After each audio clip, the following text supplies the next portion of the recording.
बात उस समय की है जब मगध के सम्राट चंद्रगुप्त थे। उन्होंने एक बार अपनी सभा में पूछा कि देश की भोजन या खाने की समस्या को सुलझाने के लिए सबसे सस्ती वस्तु क्या है।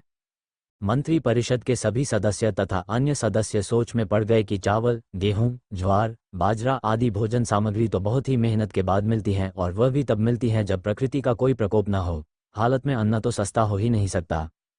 तब शिकार का शौक पालने वाले एक सामंत ने कहा, महाराज, सबसे सस्ता खाद्य पदार्थ तो मांस है। इसे पाने में बहुत ही कम मेहनत लगती है और बहुत ही पौष्टिक वस्तु भी खाने को मिल जाती है। सभा में उपस्थित लगभग सभी सामंतों ने इस बात का समर्थन किया, लेकिन प्रधानमंत्री चाणक्य कुछ सोचकर सभा में चुपचाप बैठे थे। तब चंद्रगुप्त ने उनसे पूछा, आपका इस बारे में क्या मत है चाणक्य?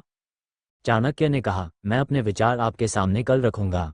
रात को प्रधानमंत्री चाणक्य सबसे पहले उस सामंत के महल में पहुंचे जिसने मांस को सबसे सस्ता बताया था। चाणक्य के महल में पहुंचते ही सामंत ने दरवाजा खोला। इतनी रात में प्रधानमंत्री को अपने महल में देखकर सामंत घबरा गए। प्रधानमंत्री ने कहा कि शाम को खाना खाने के बाद महाराज एकाएक बीमार हो गए हैं। राजवैद्य ने कहा है कि किसी बड़े आदमी के हृदय का 2 ग्राम मांस का टुकड़ा अगर मिल जाए तो राजा के प्राण बच सकते हैं, और आपने मांस को सबसे सस्ता भी बताया था, इसलिए मैं बिना देर किए आपके पास आपके हृदय का सिर्फ 2 ग्राम मांस लेने आया हूँ। इसके लिए महाराज श्री ने आपके लिए 1 लाख स्वर्ण मुद्राएं भी उपहार स्वरूप भिजवाई हैं, आप ये मुद्राएं ले लें।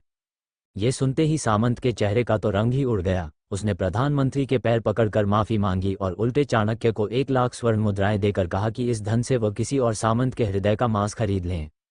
मुझे तो माफ करे। प्रधानमंत्री रात में ही बारी बारी से उन सभी सामंतों, सेनाधिकारियों के यहाँ पहुंचे जिन्होंने मांस को सबसे सस्ता बताया था, और सभी से वही बात कही कि राजा साहब की तबीयत अचानक खराब होने से राजवैद्य ने हृदय का 2 ग्राम मांस को राजा साहब का एकमात्र उपचार बताया है। लेकिन कोई भी सामंत और सेना अधिकारी मांस देने को राजी नहीं हुआ। उल्टे सभी ने अपने अपने बचाव के लिए प्रधानमंत्री को 1 लाख, 2 लाख और 5 लाख तक स्वर्ण मुद्राएं दे दी। इस प्रकार रात भर में प्रधानमंत्री के पास करीब 2 करोड़ स्वर्ण मुद्राएं इकट्ठी हो गई। प्रधानमंत्री सवेरा होने से पहले वापस अपने महल में पहुंचे और दूसरे दिन समय पर राजसभा में प्रधानमंत्री ने राजा के सामने 2 करोड़ स्वर्ण मुद्राएं रख दी। राजा ने पूछा, ये सब क्या है? तब प्रधानमंत्री ने बताया कि 2 ग्राम मांस खरीदने के लिए इतनी धनराशि इकट्ठी हो गई, फिर भी अफसोस कि 2 तोला मांस भी नहीं मिला। राजन, अब आप स्वयं ही विचार करें कि मांस कितना सस्ता है। महाराज जी, जीवन अमूल्य है। हमें यह नहीं भूलना चाहिए कि जिस तरह हमें अपनी जान प्यारी है, उसी तरह सभी जीवों को भी अपनी जान उतनी ही प्यारी है।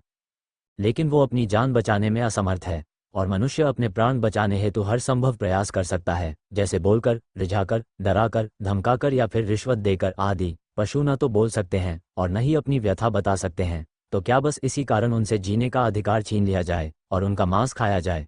इतना सुनते ही तुरंत ही उन सामंतों ने महाराज श्री से माफी मांगी और कभी मांस ना खाने का वादा किया।